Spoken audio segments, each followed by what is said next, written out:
আমি প্রমাণ ওর লাইফে এই প্রথম হচ্ছে ও ওর বউরে নিয়ে আসছে। এর আগে কোনোদিনও আমি 3-4টা মেয়ে দেখছি। ও সবসময় মেয়েদের সার্কেলে থাকে, জন্য দেখে অভ্যস্ত না, তাই দেখে নাই। আসলে শাকিব খানকে না এখন বিশেষণ দিয়ে আমি শেষ করতে পারবো না, সে তাকে এমন জায়গায় নিয়ে গেছে। শাকিব খান এখন এক বাক্যে বলা যায় বাংলাদেশে বাংলা ফিল্ম ইন্ডাস্ট্রি একমাত্র মেগা স্টার শাকিব খান। মানে আগে যখন সিনেপ্লেক্সে শাকিব খানের ছবি আসতো মানুষ নাক ছিটকাইতো, বলতো যে ধুরু এই ছবি কেউ দেখে, আর এখন টিকিট পাওয়া যায় না। তো এই যে পরিবর্তনটা, মানুষের জীবনে এরকম কামব্যাক দরকার। দর্শক, নিউজ 24 এর বিনোদন আড্ডায় আপনাদেরকে স্বাগত। আজকে বিনোদন আড্ডায় পেয়ে গিয়েছি বাংলাদেশের জনপ্রিয় কন্টেন্ট ক্রিয়েটার রিফাত ইশাদ ভাইকে। ভাই কেমন আছেন? আলহামদুলিল্লাহ ভালো আছি। শুরুতে জানতে চাই, আজকে সিনেপ্লেক্সে এসেছেন মূলত নীলচক্র সিনেমা দেখতে, আজকেরটা কি দেখছেন? আমি কিন্তু বেসিক্যালি হচ্ছে আপনার সমালোচনা থেকে প্রশংসাটা এখন বেশি করি বাংলা সিনেমার, ঠিক আছে? আপনি কিন্তু সমালোচনাটা আগে বলছেন, বাট আমি প্রশংসাটা বেশি করি, কারণ এখন বাংলা ফিল্ম ইন্ডাস্ট্রিতে যে কাজগুলো হচ্ছে একটা গ্রোয়িং পর্যায়ে আছে, প্রোগ্রেস হচ্ছে ভালো। তো আমি চাইতেছি যে ওটা অ্যাপ্রিসিয়েট করে যেন ডিরেক্টররা আরও ভালো কাজ করে, প্রোডাকশন আরও ভালো কাজ করে। সো আজকে নীলচক্র দেখছি, ভালো লাগছে সিনেমাটা আমার কাছে। অ্যান্ড ওটা দেখার প্ল্যান আমার আরও অনেক আগেই ছিল, আরফিন শুভর অনেকদিন পর একটা কাজ। সো নীলচক্র আমার সব মিলায় ভালো লাগছে। যে পরিমাণে সমালোচনা বাংলা সিনেমা নিয়ে করেছেন, আসলে সেই জায়গা থেকে এখন যে প্রশংসাটা আপনাদের কাছ থেকে আদায় করে নিচ্ছে বাংলা সিনেমা, এই জায়গাটা কেমন?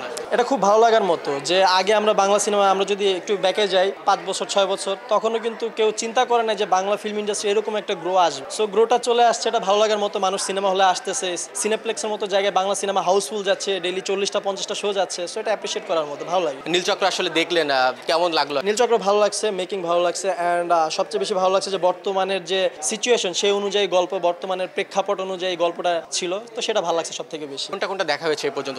এখন পর্যন্ত শুধু তাণ্ডব আর নীলচক্রটাই দেখা হয়েছে, অ্যান্ড নেক্সট ইনসাফের প্ল্যান চলতেছে। তাণ্ডব কেমন দেখলেন? এটা আর বলা লাগে না, দর্শক এটা অলরেডি সোশ্যাল মিডিয়াতে চলতেছে, বুম।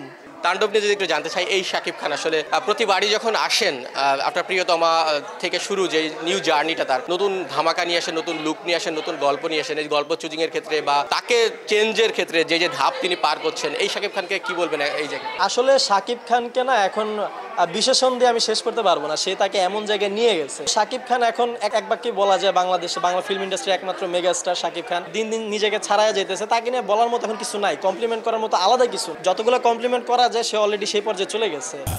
বাংলাদেশের শক্তিশালী থার্মিক স্টিল বার ফেমাস স্টিল লিমিটেড। সমালোচকদের যে পুরস্কার তিনি এখন পাচ্ছেন, মানে সমালোচকদের মুখ বন্ধ করে দিয়েছেন শাকিব খান, প্রশংসা আদায় করে নিচ্ছেন, আসলে এই জায়গাটা এটা খুবই ভালো লাগার মতো। বাংলাদেশের ফিল্ম মানে আগে যখন সিনেপ্লেক্সে শাকিব খানের ছবি আসতো মানুষ নাক ছিটকাইতো, বলতো যে ধুরু এই ছবি কেউ দেখে, আর এখন টিকিট পাওয়া যায় না। তো এই যে পরিবর্তনটা, মানুষের জীবনে এরকম কামব্যাক দরকার। কাকে নিয়ে আজকে সিনেমা দেখতে?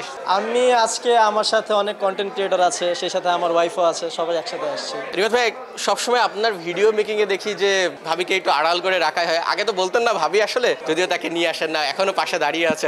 এই জায়গাটা আসলে কেমন, নিজের সঙ্গীকে সবসময় সঙ্গে রাখা এবং নিজে যে কাজটা করেন আসলে ভালোবেসে, সেখানেও পার্ট অফ উনি আর থাকে না? এইটাই তো উচিত হওয়া, তাই না? আমার সঙ্গী আমার সাথে থাকবে, সে আমার স্ত্রী, আমার অর্ধাঙ্গিনী আমার সাথে সবসময় থাকবে, এটাই তো উচিত। তো চেষ্টা করি সবসময় আমার সাথে রাখার। ভাবিকে নিয়ে কোথায় কোথায় ঘুরলেন? কোথাও ঘুরি নাই, সিনেমাই দেখছি দুইটা, তাণ্ডব আর নীলচক্র। ভাবি আর কিছু বলেনি, শুধু সিনেমা দেখে? না না না, কারণ ঈদ আসলে আমারও কাজের চাপটা একটু বাড়ে, যেহেতু সিনেমা নিয়ে কাজ করি, সো কাজের মধ্যেই থাকি। ভাবির হাতে কোন রান্নাটা সব থেকে বেশি পছন্দ করেন? সব রান্না।